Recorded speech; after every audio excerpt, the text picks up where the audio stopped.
a scorching July morning in Florida, the blazing sun poured down on the roads leading to Tampa International Airport.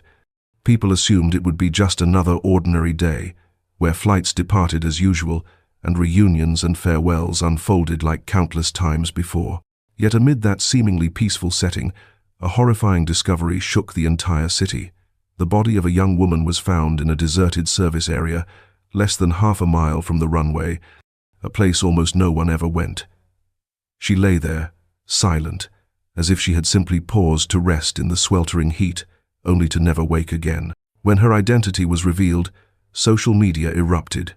She was Mia Bennett, 23 years old, a rapper and influencer with over 1 million Instagram followers, a name once known for bold rap verses, lavish travels, and the image of a rising star, steadily carving out her place in the spotlight. Just a week earlier, Mia had appeared radiant in a white dress, a glass of wine in hand, her smile glowing on the balcony of a Tampa hotel, with a single-word caption, "Fleeting." No one imagined it would be the last message she left to the world.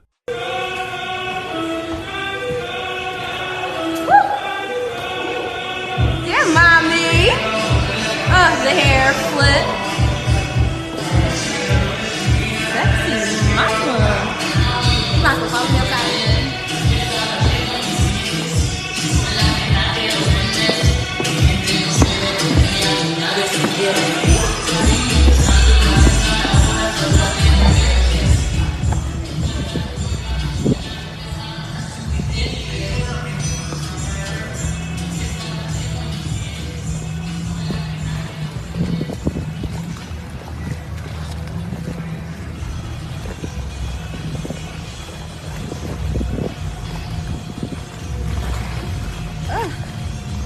Damn, mommy. The final 20 hours before Mia was found remain a haunting void. No security cameras, no phone, no wallet, no luggage. Her trip to Tampa with no announced performances, no disclosed appointments, still hangs beneath a cloud of unanswered questions. Why did she come? Who was she meeting? Or was she running from something?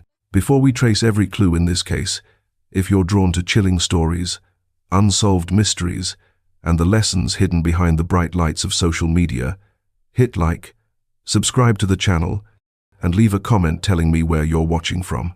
Your support will help us continue bringing you cases that send shivers down the world's spine.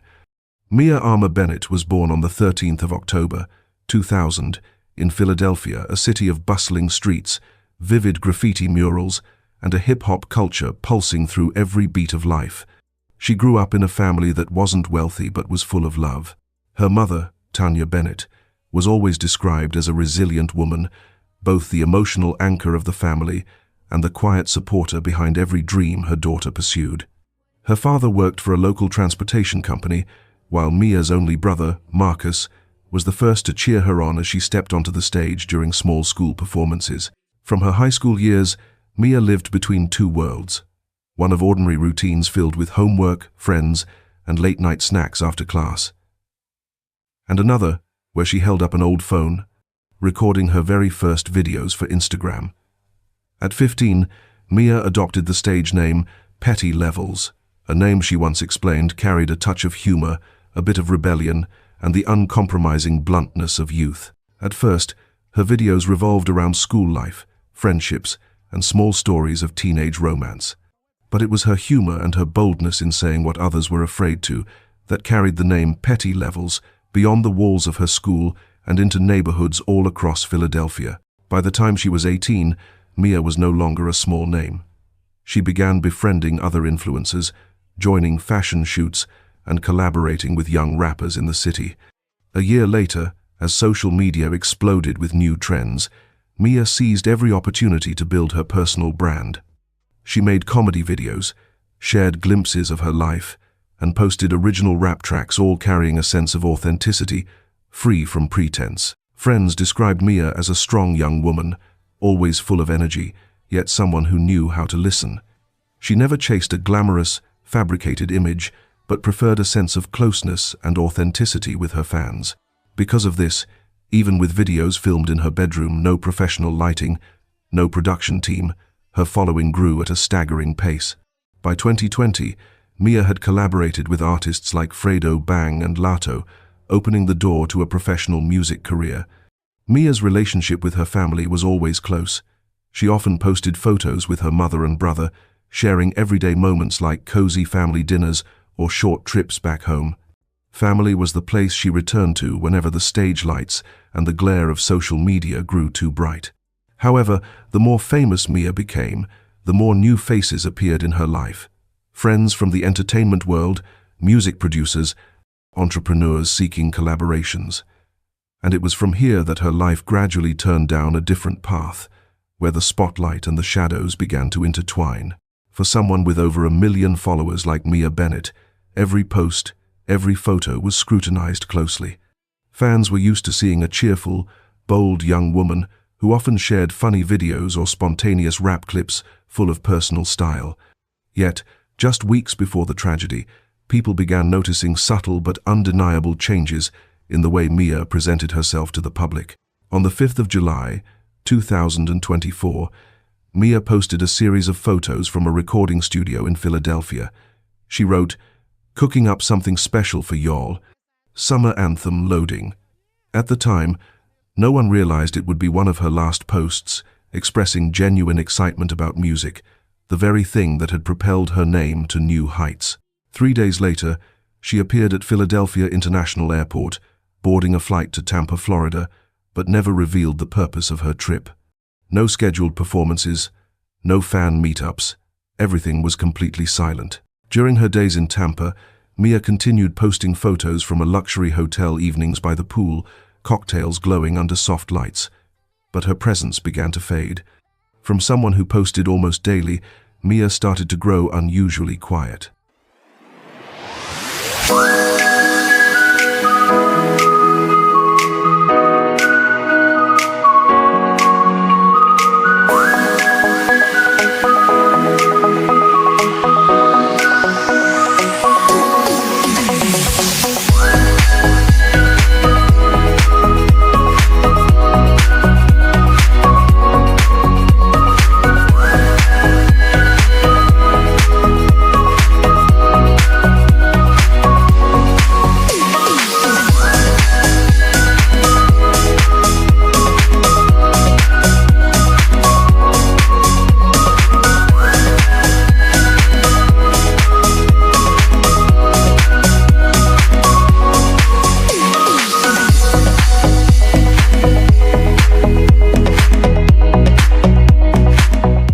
On the 14th of July, she posted a single photo of the Tampa sky at sunset, no caption, no context. Then, on the 16th of July, she wrote, "Looking back at everything I've built, grateful for the journey."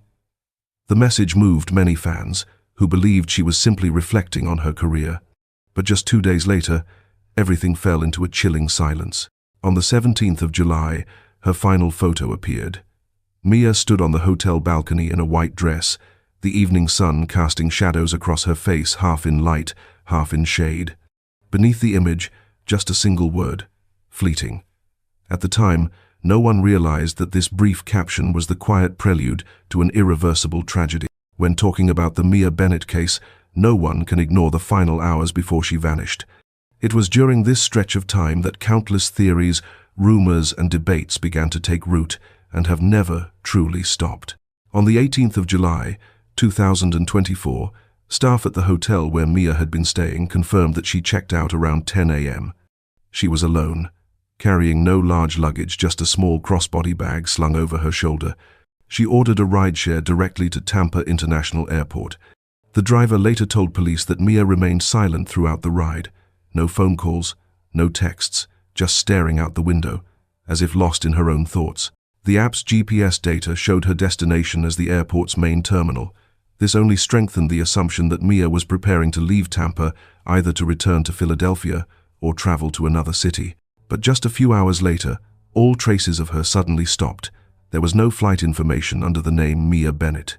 No airport cameras captured her checking in, passing through security, or boarding any plane. Even more strange, on the night of the 17th of July, just hours after her final post with the word fleeting, Mia made a phone call to her mother in Philadelphia. The call lasted less than 2 minutes. To this day, the contents of that conversation remain undisclosed. Her family has stayed silent, and police have not released details, only stating that the call data has been collected as part of the investigation. From 11 a.m. on the 18th of July to 7:30 the next morning, when Mia's body was found less than half a mile from the airport, everything seemed to vanish off the map. No witnesses reported seeing her leave the main terminal. No security cameras captured any movement. Her phone, wallet, and identification, everything was gone.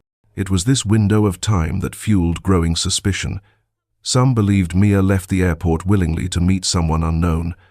Others speculated she had been lured to a different location, and many were convinced something happened to her right there at the airport, but somehow every trace had been wiped clean. When news broke that Mia's luggage and phone couldn't be found, social media exploded with theories. Some claimed she had deliberately disappeared to start a new life. Others believed she had fallen victim to some kind of conspiracy. But all of it remained speculation. Police found no concrete evidence to support any of the theories. The only thing certain was this: the final 20 hours of Mia Bennett's life had vanished from all records, leaving behind a void that no one could fill. On the morning of the 19th of July, 2024, a light mist still hung over the Tampa sky as an airport maintenance worker drove along a quiet service road, an area where only the sound of cicadas echoed and the wind swept through patches of dry grass on either side. He thought it would be just another routine shift checking drainage systems, clearing debris along the roadside, signing off a few forms to wrap up his round. But everything changed when his vehicle slowed near a cluster of bushes by a drainage ditch, less than half a mile from the terminal. At first, he assumed it was a homeless person sleeping, an image not uncommon near major airports. He called out a few times but got no response. A sense of unease made him step out of the vehicle, and only when he got closer did he discover the chilling truth. A young woman lay on her side, motionless, early sunlight casting a pale glow on her lifeless skin. There were no signs of life, no sound at all, except the wind hissing through a nearby chain-link fence. He called 911 immediately. Within minutes, the first police cruiser arrived, its red and blue lights flickering across small puddles left behind by the previous night's rain. The area was quickly sealed off with yellow crime scene tape stretched across the entrance. Emergency medical personnel confirmed that the victim had already passed away before they arrived. When investigator Maria Sanchez, who would later lead the case, stepped out of her vehicle, the scene before her was haunting. A young body, no visible blood, no signs of a struggle. The victim wore a white dress, her sandals still intact, hair tousled by the morning breeze. No purse, no phone, no identification. The forensics team arrived an hour later. They documented the scene meticulously, taking photographs, measuring distances, searching for foreign objects on the dry ground. But everything felt too clean, too undisturbed for a homicide. No strange footprints, no broken pieces, no drag marks. The young woman lay there as if she had simply collapsed and never woken up again. The victim's identity was confirmed by noon that same day, when her fingerprints matched a passport record. She was Mia Bennett, a rapper and influencer with over 1 million followers on Instagram. The news spread like wildfire. Within hours, from Tampa to Philadelphia, from local news outlets to global social media platforms, the name Mia Bennett dominated every headline. But the biggest question wasn't who she was. It was what happened. There were no visible injuries, no drugs or weapons at the scene, no surveillance footage capturing her final moments. The initial report from the Tampa Police Department stated there were no clear signs of foul play, a statement that only deepened the public's confusion and unease. Fans began to comb through Mia's final posts. The photo captioned, "Fleeting," became the focal point of every theory. Some believed it was her farewell. Others were convinced she had gotten into trouble with someone in Tampa. Theories spread like wildfire, ranging from a secret relationship to rivalries in the entertainment world, but police confirmed none of them. The 20-hour gap between the moment Mia left the airport and when her body was discovered became a haunting void. Who met her during that time? Where did she go? And why did it all end in a desolate spot under the searing Florida sun? As Mia's body was taken in for autopsy, the entire city of Tampa seemed to fall under a thick fog of suspicion and unease. Someone out there knew what had happened, but that person remained silent. The moment Mia Bennett's identity was confirmed, social media erupted. Within hours, news of her death flooded every corner of the internet, from local Tampa outlets to national news channels. Thousands of comments poured in beneath her final Instagram post, where the word fleeting now echoed like a haunting farewell, a message too brief, too cryptic, and perhaps too real. Mia's family in Philadelphia received the devastating news through a phone call from the Tampa Police Department. Her mother, Tanya Bennett, at first believed it had to be a mistake. She had seen her daughter fight through hardships, watched her command stages in front of hundreds. Never had she imagined a day would come when she'd be told Mia was gone. So suddenly, so inexplicably, just hours later, the family released a brief statement. "We are deeply saddened by Mia's passing. She was the light of our family and of millions of fans. We ask that everyone please respect our privacy as we navigate this unimaginable grief." Meanwhile, the Tampa Police Department immediately launched an investigation. They reviewed surveillance footage around the airport, interviewed hotel staff, the rideshare driver who dropped Mia at the main terminal, and anyone who may have interacted with her in the final 24 hours. Yet, not a single clue revealed anything out of the ordinary. The phone, the one item that could potentially answer so many questions, was still missing. No luggage, no wallet, no passport. Everything seemed to have vanished along with the final 20 mysterious hours of Mia's life. Police stated they were awaiting the results of the autopsy and toxicology tests, but warned that it could take several weeks for full results to come in. The online community wasn't willing to wait weeks. Within a single night, countless theories flooded the internet. Some believed it was a targeted attack. Others whispered about a conspiracy involving the music industry.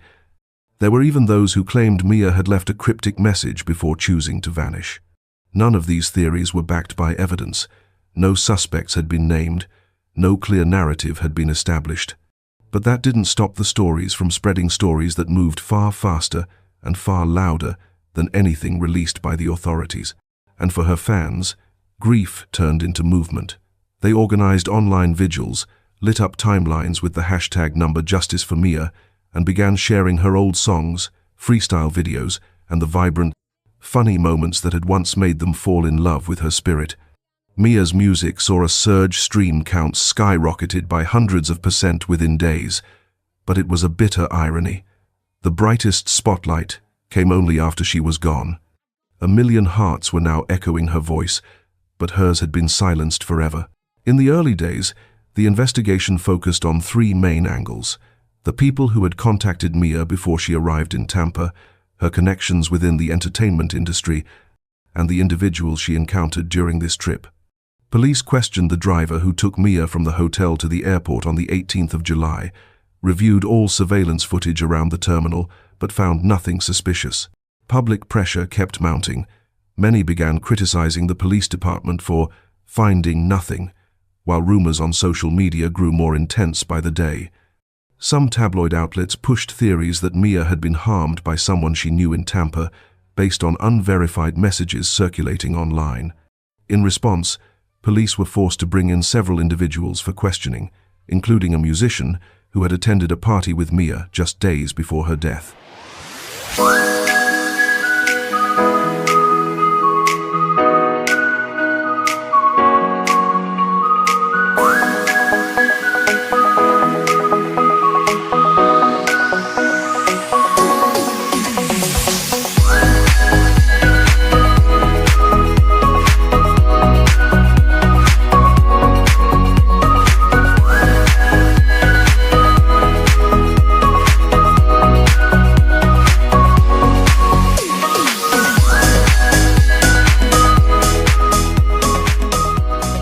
But the turning point came when the forensics lab released the toxicology results. Traces of a high-dose sedative were found in Mia's bloodstream, a substance typically only prescribed and rarely present without medical oversight. This revelation immediately shifted the direction of the investigation. Mia's death was no longer categorized as undetermined. It was now potentially linked to foul play. Police returned to the hotel where Mia had stayed, this time reviewing every security camera and cross-checking the guest registry during her stay. That's when they discovered a man who had appeared at the front desk around the same time Mia was checking out. At first, he hadn't drawn any suspicion, he wasn't seen with her, and his behavior didn't raise alarms. But a deeper look into his credit card activity revealed something chilling. He had rented a vehicle just hours before Mia was last seen. Tracing the GPS data from the rented vehicle, investigators discovered that it had been in the vicinity of the service road where Mia's body was found. Traffic cameras confirmed this, capturing images of the same vehicle leaving the area in the early hours of the 19th of July. The man was immediately summoned for questioning.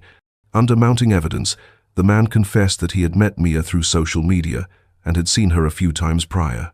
He admitted to inviting her to a location near the airport for a private conversation, but insisted her death was an accident. However, the results from the extended toxicology report revealed that the dosage of sedatives found in Mia's bloodstream was multiple times higher than any therapeutic level, effectively dismantling his claim. Finally, after weeks of collecting evidence, police officially charged the man in connection with Mia Bennett's death. The trial stretched over several days, featuring testimonies from witnesses, forensic experts, and digital data analysts. The jury found him directly responsible for Mia's death, and a life sentence was handed down, bringing a somber end to the long, haunting chapter for her family and the millions who loved her. When the final verdict was delivered, no one in Mia's family felt it was a victory, because even though justice had spoken, the vibrant 2-3-year-old girl, so full of energy and dreams, would never return. The radiant photos on Instagram, the rap verses that once thrilled her fans, all of it now exists only as memories. Mia Bennett's death revealed the brutal gap between the glitter of social media and the harshness of real life. A status update that seemed harmless, a trip that seemed routine, a mysterious meeting, any of these can become the beginning of a tragedy. With over 1 million followers, Mia was known to the world, yet in her most critical moment, she was utterly alone. This case is a stark reminder that control is never a form of love, that social media is not a safe place to expose every dark corner of our lives, and that a breakup or personal conflict is never an excuse for someone to take another person's life. It also underscores the importance of paying attention to the smallest signs, a cryptic post, a short phone call, a shift in behavior, because sometimes those are silent cries for help. Mia Bennett is gone, but her story will live on as a haunting wake-up call. We must learn to walk away from toxic relationships, to trust our instincts, and most importantly, to never stay silent when we see someone showing signs of danger around them. And if this story made you think, don't forget to like, subscribe, and leave a comment letting me know where you're watching from. Your support helps us continue bringing you haunting cases that also carry powerful lessons for all of us.